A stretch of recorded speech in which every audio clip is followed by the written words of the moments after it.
Voilà, vous savez, cette semaine sur un plan historique est importante puisque la bataille de Charleroi et aussi en partie de la région du Centre s'est déroulée aux environs du 22 et du 23 août 1914. 100 ans plus tard, on commémore ça un petit peu partout dans la région et notamment à Morlanway. Je suis avec Marianne Bragard qui fait partie du cercle d'histoire de Morlanway. Alors, Madame Bragard, il y aura nos nombreuses activités. Dans quelle mesure Morlanway a été touché par le conflit ? Le 22 août, il y a eu la bataille de Collarmont, donc une bataille entre les Français et les Allemands.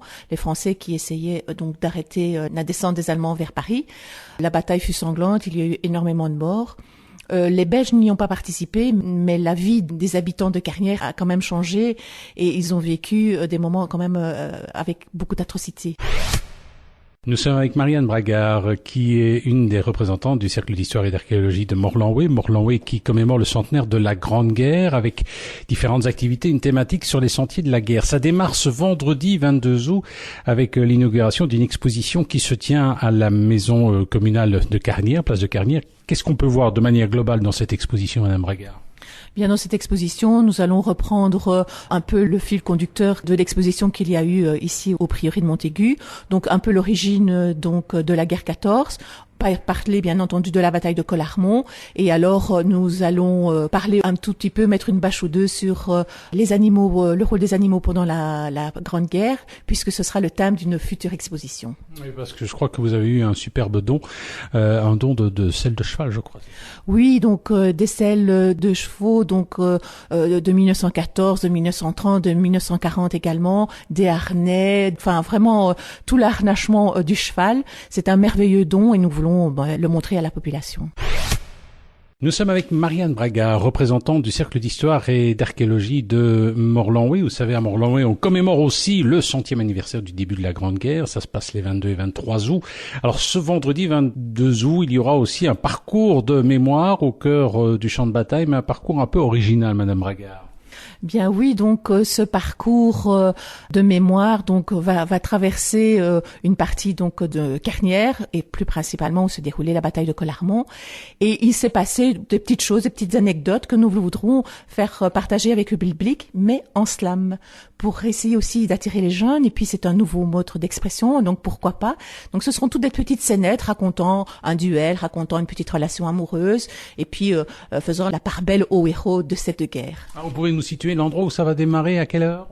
Donc, ça va démarrer à 10h30 face à la jardinerie, donc à la rue d'Anderlu à Carnières. Nous emprunterons une partie de route, mais aussi des sentiers qui nous conduiront à Mont-Saint-Aldegonde, où là également, il y a eu la bataille quand même s'est déroulée de ce côté-là également. Et puis, nous redescendrons vers le cimetière de Collarmont. Nous sommes avec Marianne Bragard, qui est une des coordinatrices des activités du Cercle d'Histoire et d'Archéologie de Morlanway, cercle qui assure les commémorations à l'occasion du centenaire de la Grande Guerre à Morlanway 2014. Alors ce vendredi, il y aura notamment à 16h45 un hommage aux combattants. Il y a une nécropole nationale militaire à Collarmont sur Carnières. Oui, donc ça c'est le nom officiel, donc nous l'appelons le cimetière de Collarmont. Donc où sont enterrés les Français. Et donc il y aura une cérémonie tout à fait officielle avec le consul de France probablement ou le vice-consul, les autorités communales, remise de gerbes de fleurs, brabançonne et marseillaise également. Alors il y aura aussi une pièce de théâtre, je crois. Alors à la fin, donc on clôture cette journée par une pièce de théâtre qui a été mise en scène par Monsieur Pierrard et qui ce sont tous des bénévoles qui l'ont écrite et qui vont jouer, racontant un peu la vie quotidienne au début de la guerre et puis les Français arrivent et puis comment ça va se passer, on saura en venant écouter la pièce. Nous étions avec Marianne Bragard, une des coordinatrices du Cercle d'Histoire et d'Archéologie de Morlanway. Alors, la commémoration du centenaire de la Grande Guerre, c'est pendant 2 jours, le 22 et le 23 août. Alors, le samedi, ça se terminera à 20h de manière assez solennelle, Madame Bragard. Oui, donc nous allons faire une marche au flambeau Il y aura aussi un petit son et lumière au niveau du cimetière. Mais donc, on part de nouveau de la rue d'Anderlu face à la jardinerie. Et là, le long du chemin, nous espérons être très très nombreux.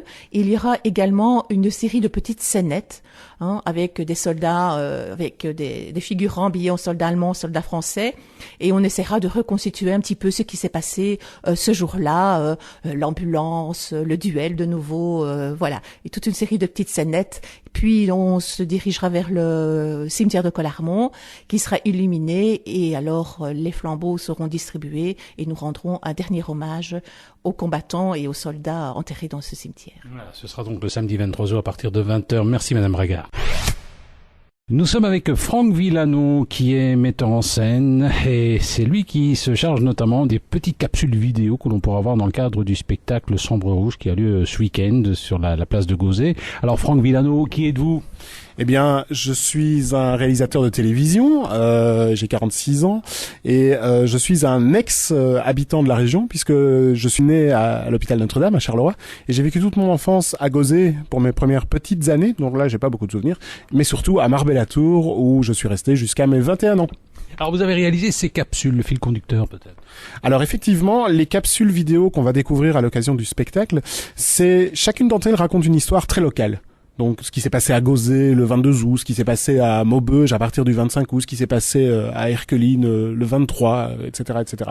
Mais mise toute à la suite l'une de l'autre, on s'est rendu compte que c'était une vraie histoire régionale à ce moment-là, et que ça racontait vraiment l'avancée des troupes allemandes en août 1914, depuis la prise de Charleroi jusqu'au siège de Maubeuge et après. Nous, on se concentre sur la partie vraiment du 20 au 25 août. Alors, il y aura combien de capsules au total qu'on peut découvrir d'ailleurs sur le site Sombre Rouge 1418.be?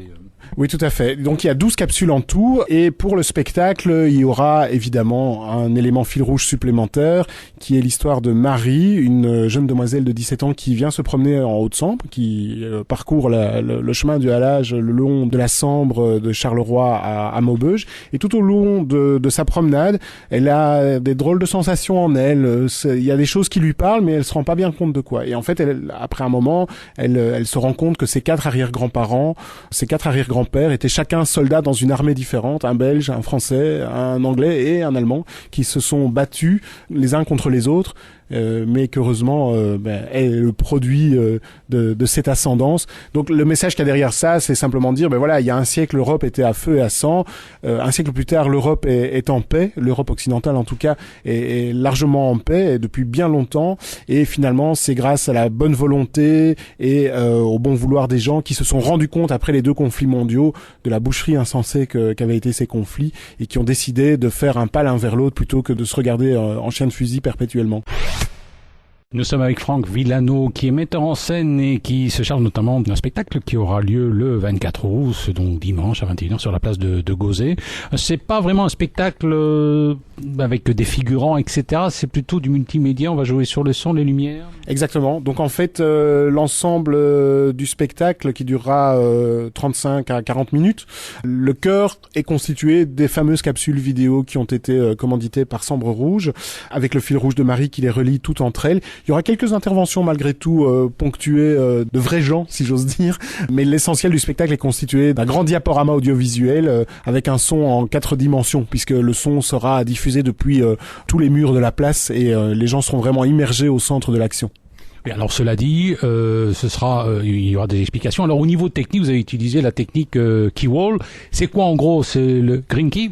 Oui, alors en fait, on s'est rendu compte très rapidement en ayant accepté ce projet qu'on allait avoir un gros problème, c'est que le photojournalisme n'ayant pas été inventé, ni la vidéo, ni le reportage vidéo, il y a peu d'images finalement de ce conflit. Et en plus, la région concernée, la Haute-Sambre, ça reste un territoire traversé par les Allemands en direction d'autre chose. Donc il n'y a pas eu de coup d'arrêt ici, il y a pas, voilà, les Allemands sont passés au travers, ils ont assez facilement battu les Français, ils sont descendus plus bas, ils sont entrés en France, et voilà, ils étaient en route vers Paris, et c'est la guerre de tranchées qui les arrêtera quelques semaines plus tard. Donc le problème, c'est qu'on avait peu de sources iconographiques, si ce n'est des images d'après les combats. Les Allemands posant devant les ruines, les Allemands posant devant les gares, etc., etc. Et des images d'avant, bien entendu.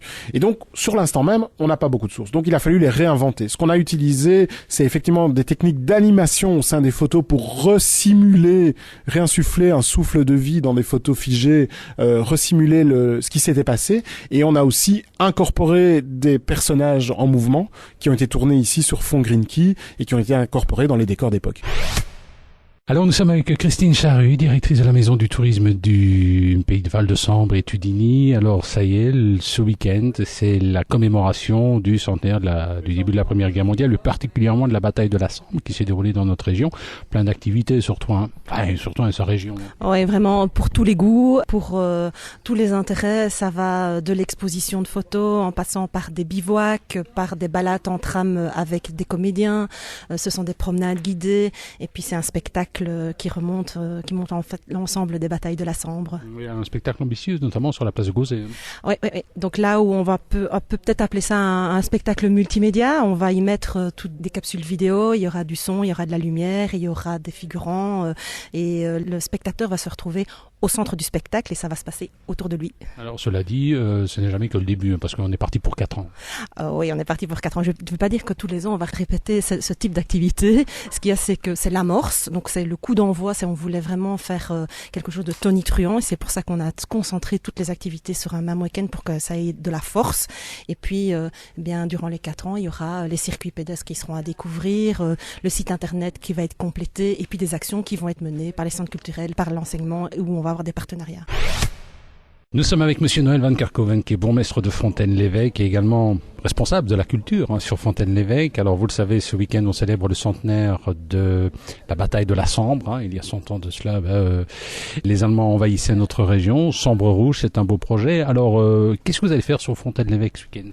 Alors, sur Fontaine-l'Évêque, il est évident qu'on a eu une bataille importante qui s'est déroulée le 22 août 1914.